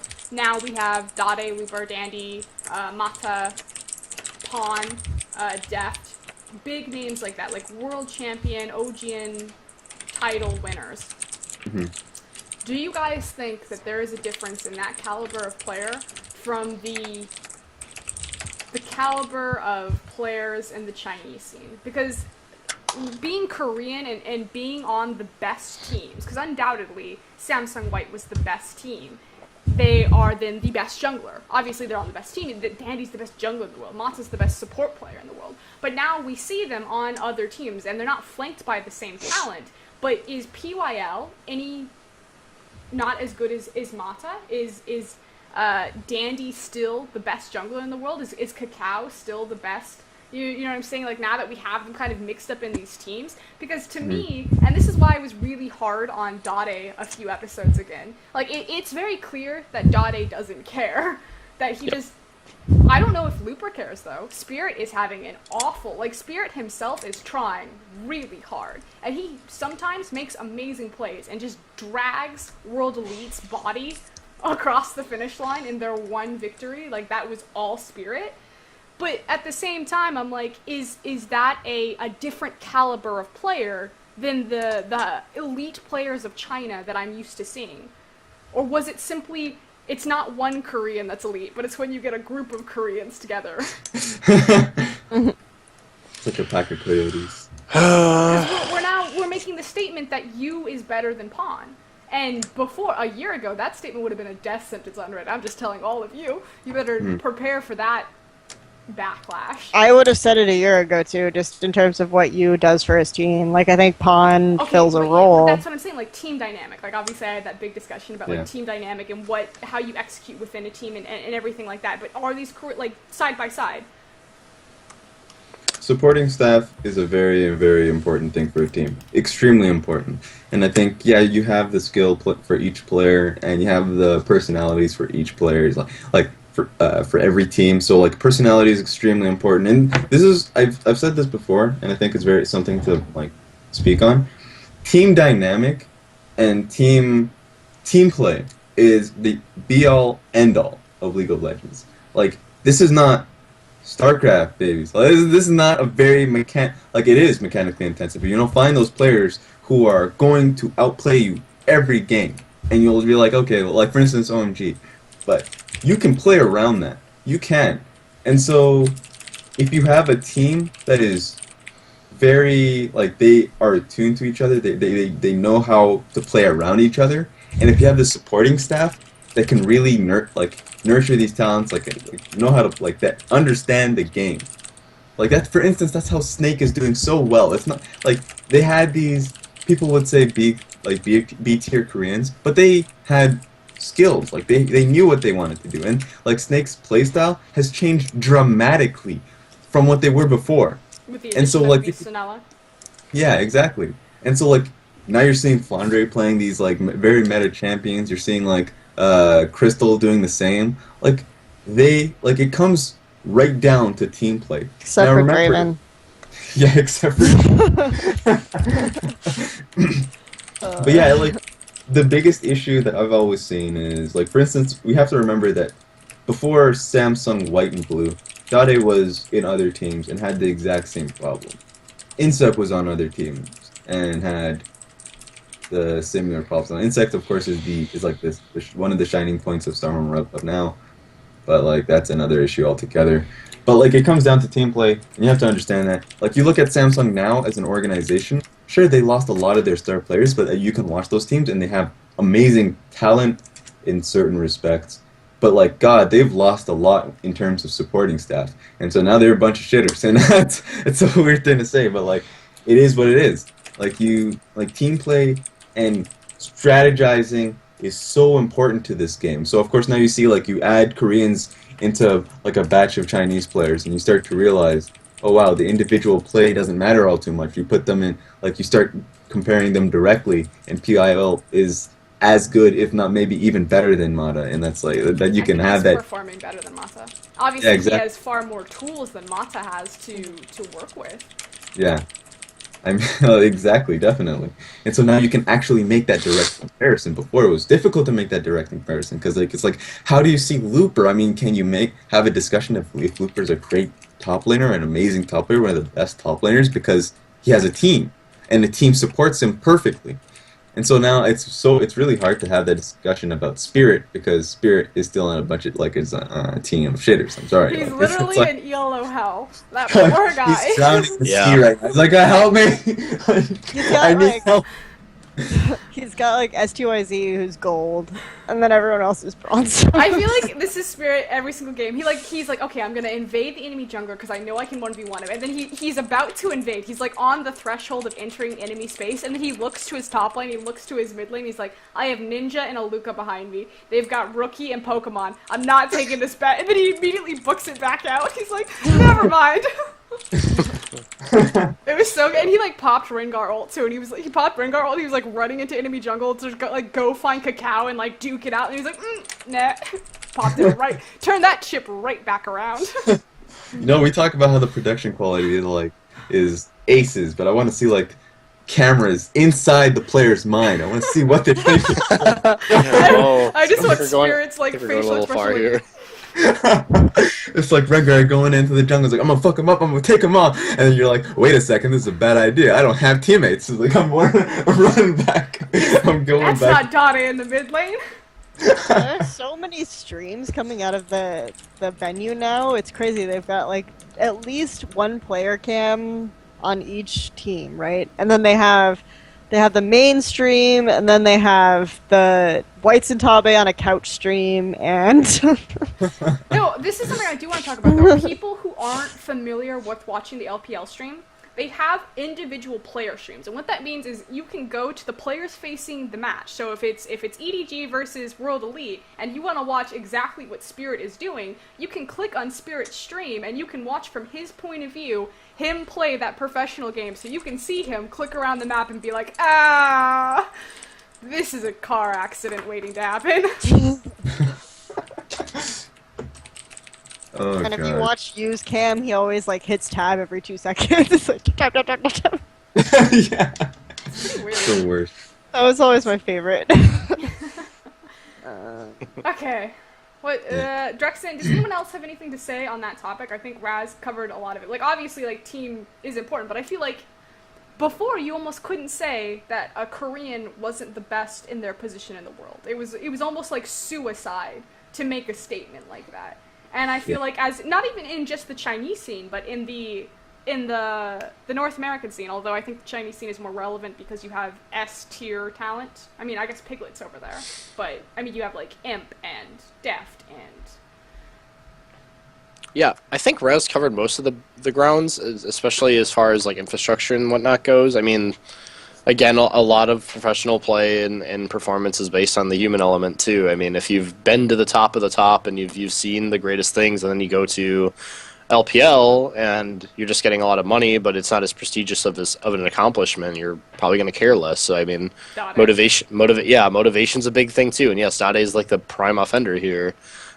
So I mean, if you're not as motivated, or if you feel like you've done it all and you're just doing it as like a job now, as opposed to like wanting to reach for a certain thing, then yeah, you're not going to be the same player as you were at your peak performance. The other thing though is I think we talk about like the players and the Korean players adjusting. You have to think about the teams that are kind of doing pretty well from a support staff point of view are the ones that have had the support staff kind of in place. Because you have Edward Gaming. I think OMG has a couple new coaches, but they still have TT. Edward Gaming has Aaron still. You have the really cool Starhorn Royal Club Baikal Chris duo, which works out because like Baikal is the Korean coach with like that background, and then Chris like understands the LPL and the China. And the China. The great China. China. Here on China Talk. We're gonna set up a But- channel called that. It's gonna be The ESPN China. 9. Like ESPN 9, the Rishi China. Gaming, like home is suddenly having to deal with all these Chinese players, and Carey is one of these like really tiny baby Chinese players, right? Like he's probably like 15 or something. He's so You can just- cute. 15 You can just- for now. He's like quote unquote 15. That up. Quote unquote 17. No. But you can tell he's like super young. And then so he has to learn to deal with like this really young player who doesn't speak the language, who is going to be like one of the 3 strongest players on his team, right? So he has to deal with that. And then you have Pumendu and Mafa, who probably aren't used to working together on the IG staff, dealing with, okay, we're swapping out the solo laners some games, and there's a language barrier, and we're trying to get all these players to deal with the language barrier when we're swapping them out. It's an adjustment period for everyone, and you have to kind of remember that teams with new support staffs are going to have like an even longer adjustment period in that regard. Mm-hmm. Yep. Yep. Yep. Okay. Good job on putting a stop to that. You're welcome. Because it would have gone longer. The only other team that I would consider kind of talking about is Vici Gaming. Simply because their most recent series, they looked like a completely different team. They're looking good now. Yeah. I was a hater, yeah. but I'm starting to believe. They I looked don't know. awful against WE, but then they looked really good this morning. I feel like Vici plays to the level of their opponents a lot, almost. I don't Yeah, know I can see that. because I feel like their games against like the higher rated teams were always a little bit more crisp. well, if you think about it this Until way, last set, yeah. if you have Dandy and Mata controlling your vision, like if they're putting out all this experienced, very veteran style vision against a team that literally just does random shit, like that that skill completely goes to waste. Like I can imagine Mata and Dandy like spending all this gold to like put this vision down and then not getting anything back for it, just being like, where the fuck is that enemy team? What are they doing? And then just like face checking into something for some reason they're standing there like, what's up guys? I know Dragon's Yeah. not about to spawn for another 5 minutes, but I decided to be on this side of the river anyway. And it's very hard for me to give Vici any credit in the last set against King because they got picks. There were so many times where King just like they pulled a Dade where they just kind of counterpicked themselves, and you saw like Assassin was like, wait, I'm going up against a Lissandra mid. You know who's a good champion against Lissandra mid? Fizz. And you're like, oh, really? Okay, that's some great insight in there. Like, How about that support staff? Let's yeah, I don't know what King. It's so weird. They have, in theory, a really good support staff. Can we just make that a verb though? Polling a Dade? Just anytime someone's in draft and just like picks a random champion. It's like What it's not about- even like a Zatai. It's just like I'm gonna pick the hardest possible matchup for me. Jesus. Hey, Axine. What a bet I can do this. Like, let's talk about that last game of GAMT versus M3. What was I'd that rather last not. pick? I can't What was that imagine last Axine's. pick? I can't imagine Axine's life right now. Like, Roll probably hates him for replacing him on WE, and then like he has to deal with Dade. That poor guy. Oh my god. I mean, if Dade would just like not be cocky, that team could be so much better. I don't know. Why would they even hold last pick for Dade at that point? Like, what's the point of having the last pick if you're going to dedicate that last pick to countering yourself? Like, can we? Are you kidding me? It's the extra style points for the 13th time he does it and actually is able to beat his lane opponent.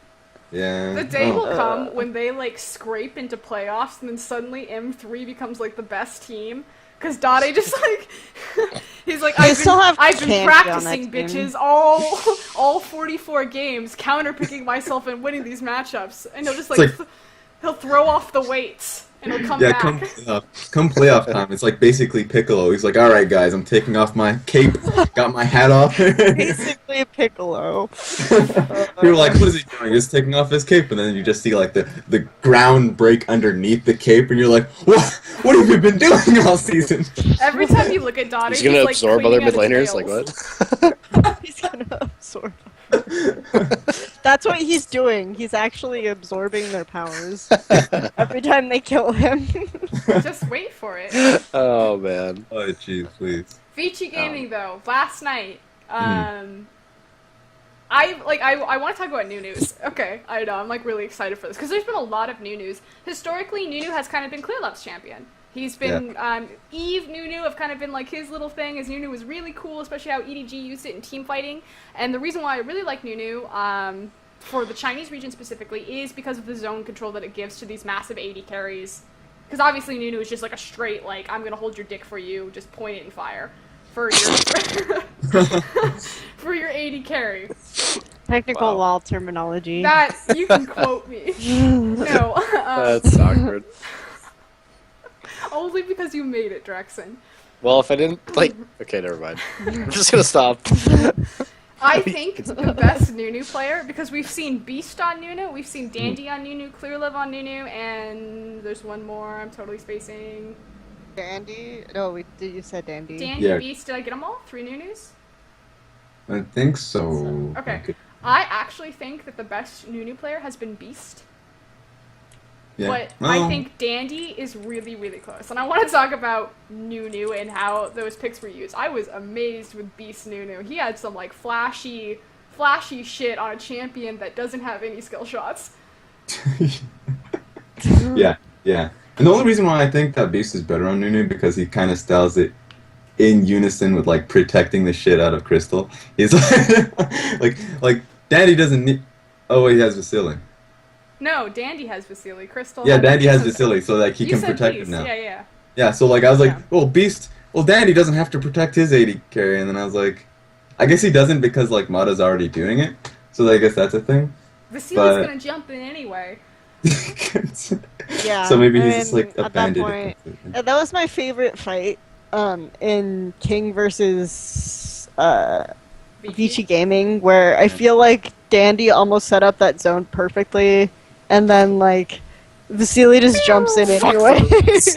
Yeah. So, dude, And you should be King so good on wins, that and it's Nitro just Sniper. like, oh god, Off jump. why? it's great. I The hear best. that Mata, to my understanding, when Mata was on Samsung White, you could be standing backstage at OGN, and if they were against an Orianna, you would hear Mata screaming spread out," against the Orianna ult.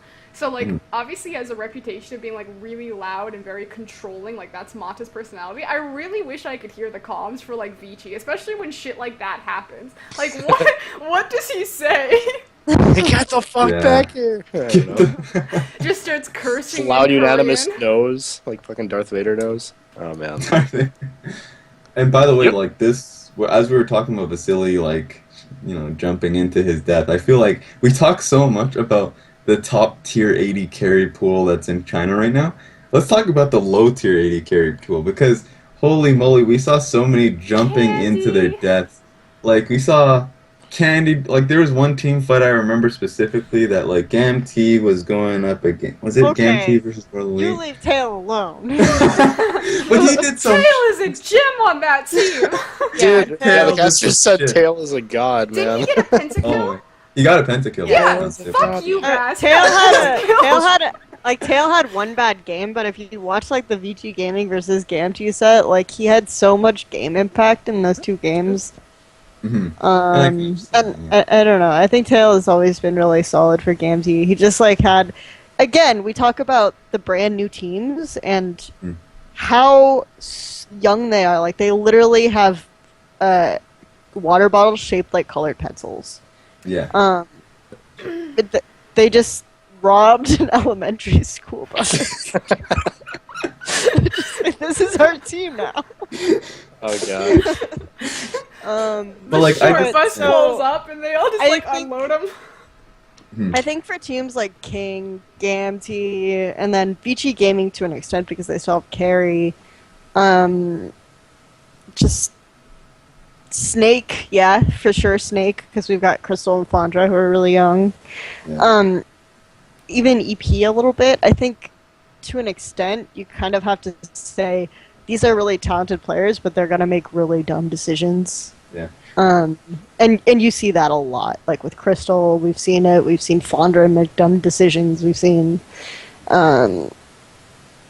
Tail make stupid plays. Xiaohu, yeah.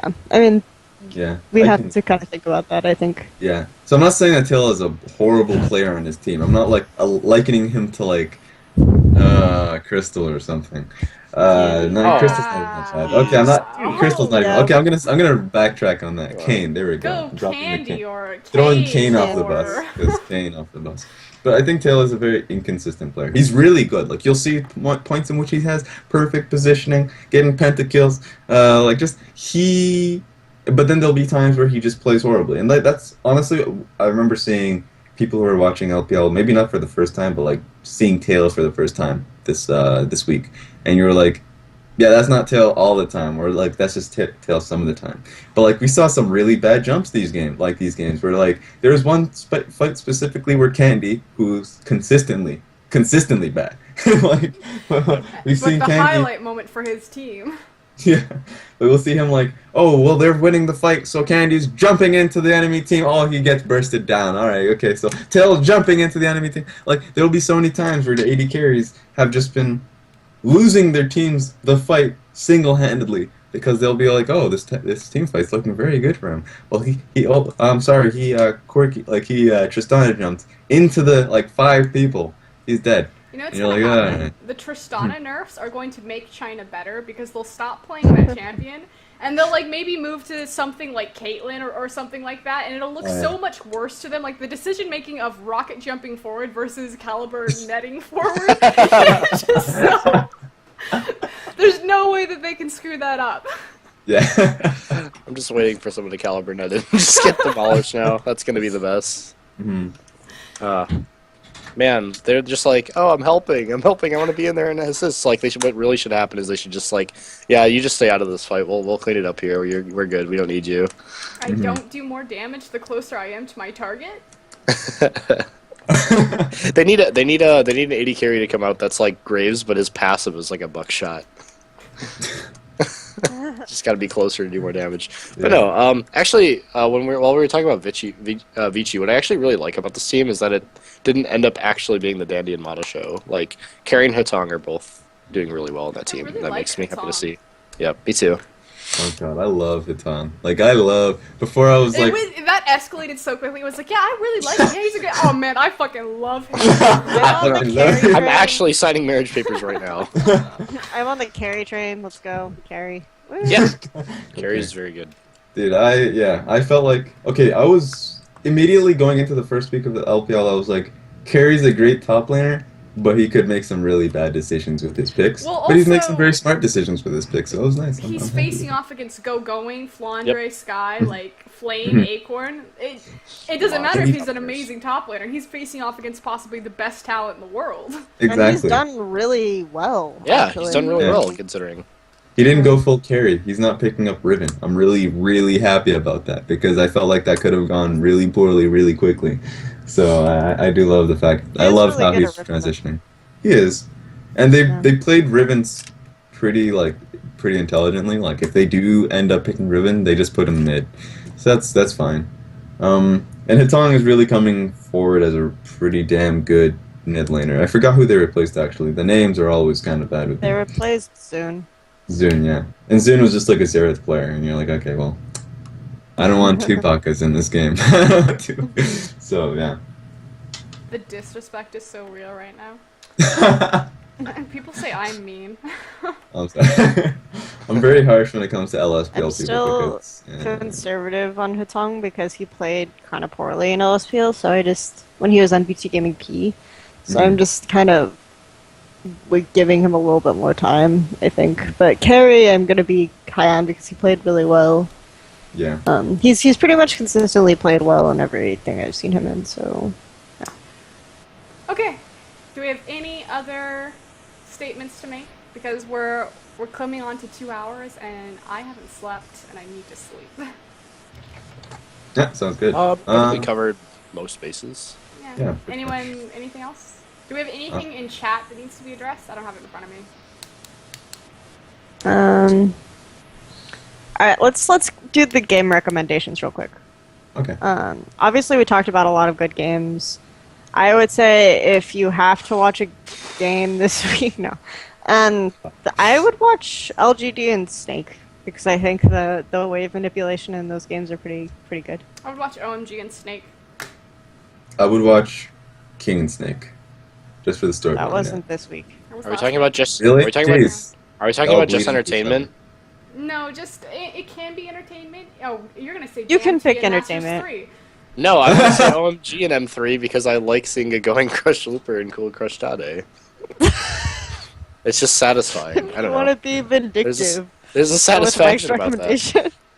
No, but those games actually had like some really. If you love UZI and like when he goes off and has like these crazy plays and moves and like the quadra kills and the like flash jump, weird.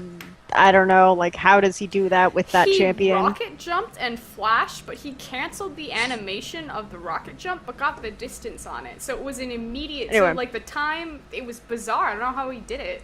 Mm-hmm.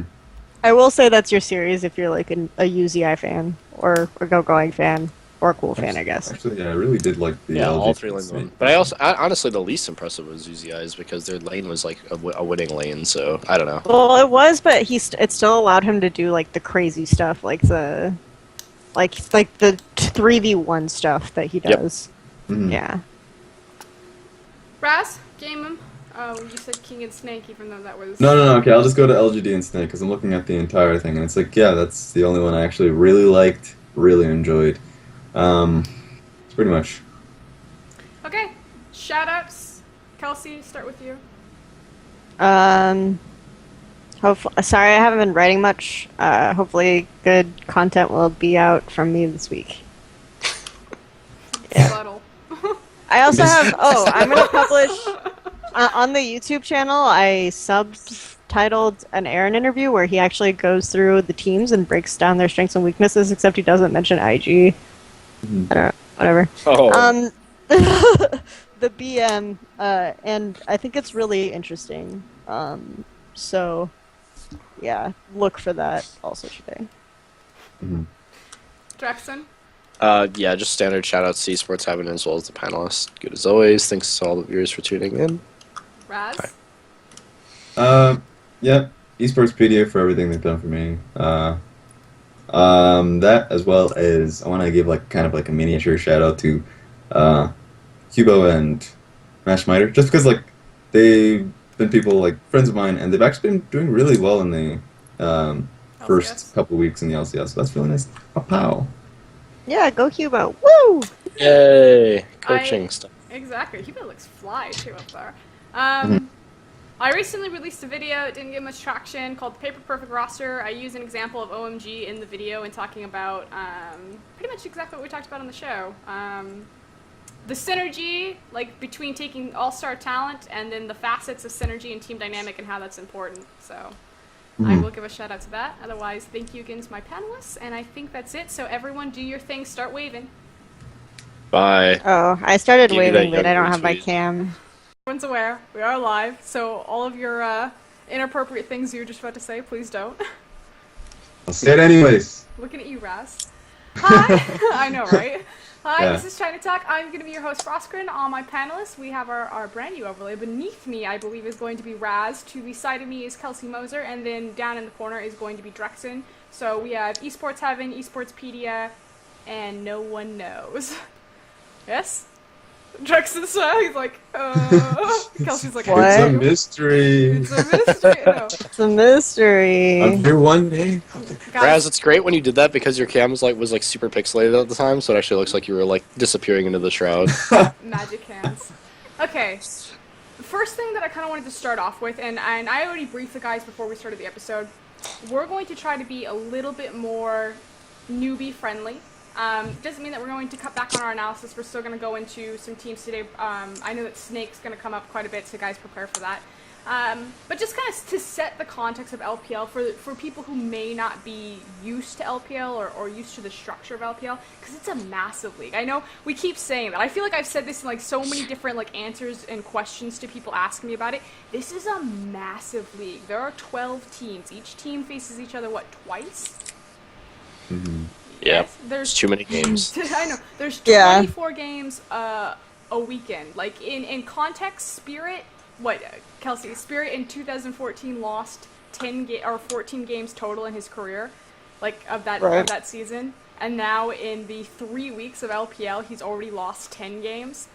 So The statistics I always like to point out are when I talk about DreXxiN or any of the Korean imports is last split they played was Champions Summer, and there are 6 games in the regular season for that league, or were, because they changed the format, and now they're going into each team has to play 44 games during the regular season before playoffs.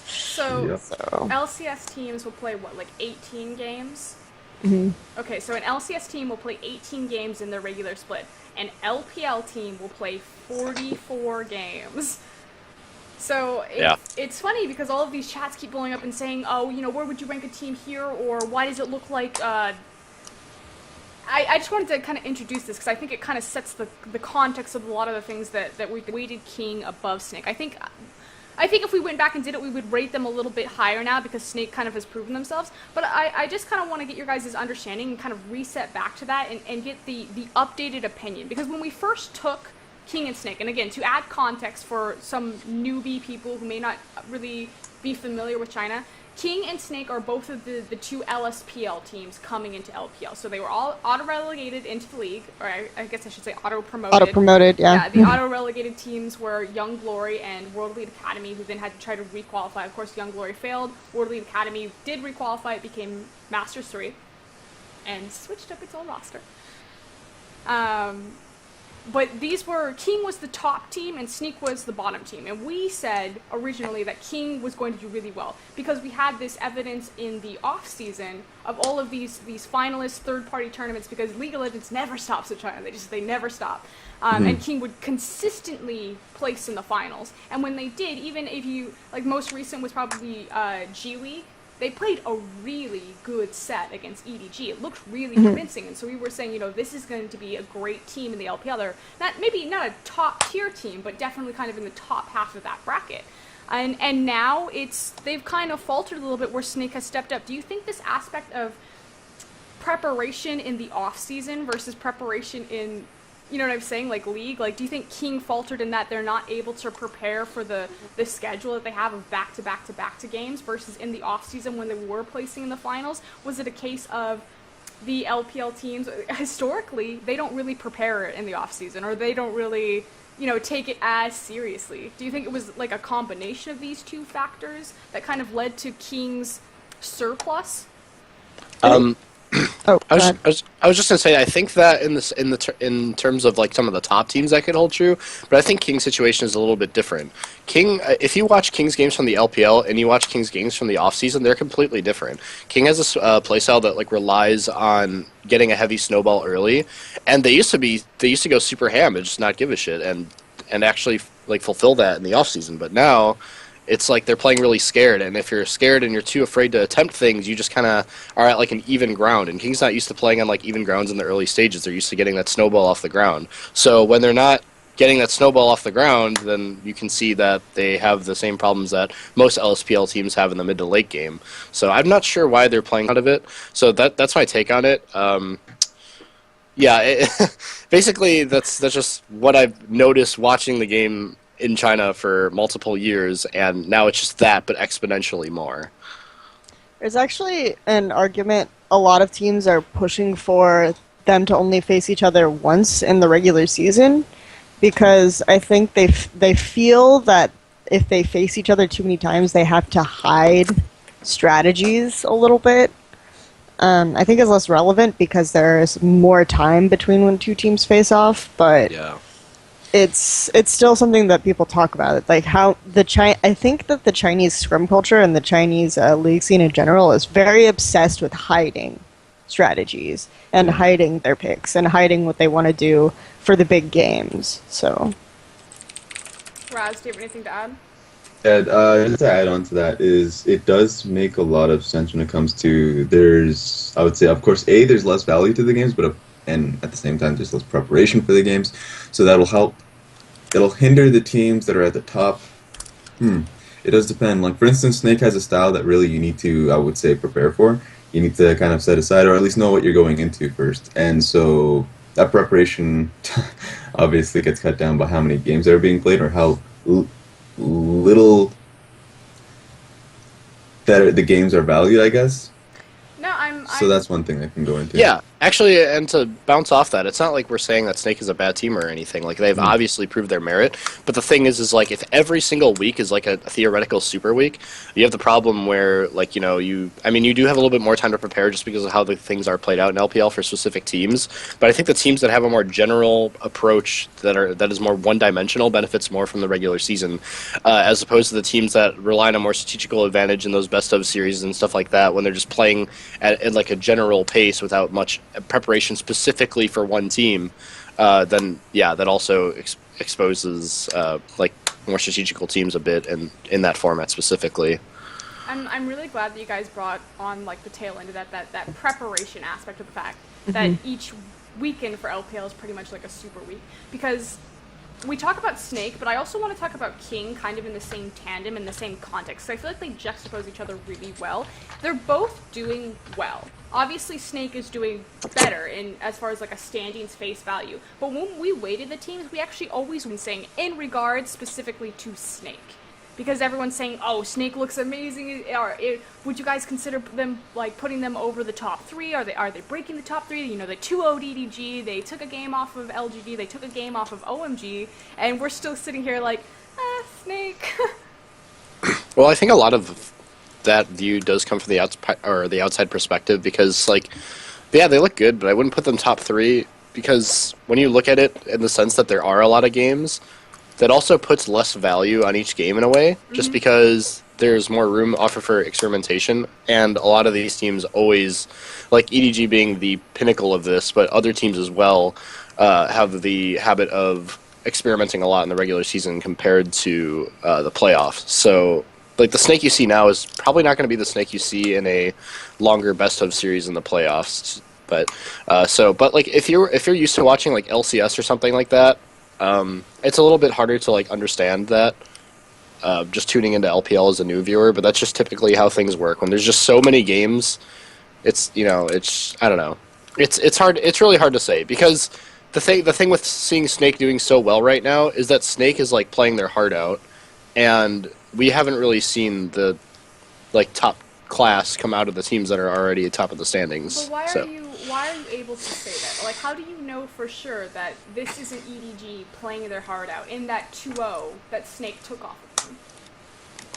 I think it just comes down to the fact that it's hard to explain without going on a huge tangent. But basically, go on a tangent, DreXxiN. You're so luck. Set it down. Go on that. Let's go. Let's do this. I'm ready. Well, I just want to consolidate a little bit Buckle up, because bitches. I don't want to talk about the last 2.5 years of watching LPL. It's just a trend that's been set for the most part. And the thing is that before there was less games and there was less teams. So now you do that with how the Chinese already took the regular season, and then you multiply that and you bring in more, and that's typically what's going to happen.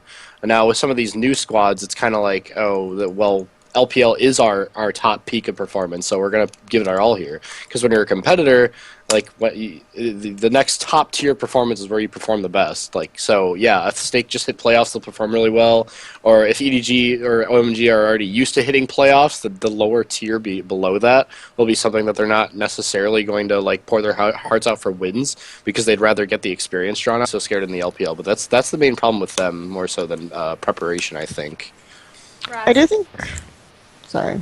Yeah, You go first, and I want to finish it off with my opinion, but I want to start with Kelsey first, I guess, because I want to. So, from an infrastructural perspective, since I know a little bit about King's infrastructure, they have a pretty big coaching staff. They have 5 coaches.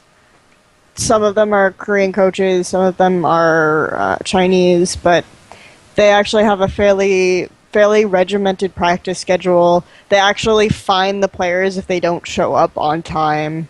If they don't shower every day, they also fine them. But and the players have this reputation actually in this community of, though they're young, they're extremely hardworking and extremely eager to improve and constantly like bettering themselves in their solo queue games, etc. So, given the infrastructure that's in place there and the amount of coaching stuff they have, I do think the preparation aspect is going to be part of it. I think that speaks of a team that has a lot of preparation and a lot of research in place, and maybe in the off season the coaches kind of feel like there's not enough gain from focusing really hard on teams every week. And maybe even the coaches are thinking, okay, now that we're in LPL, we tone it back a little bit, play more conservatively, kind of see how we do if we don't like go all in every game.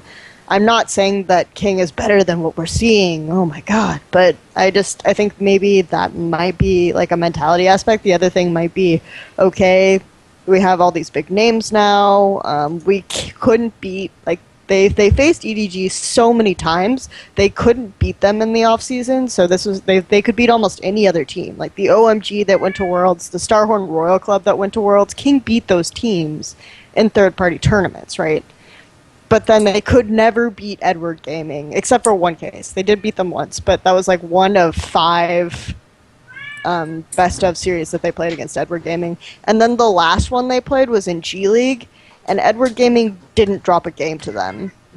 And until that point, Edward Gaming had always dropped at least one game to King in best of series where they faced off. And this was the first time Edward Gaming showed their new roster with Pawn and Deft. This is the first time we really saw Koro as like that terrifying carry force, right?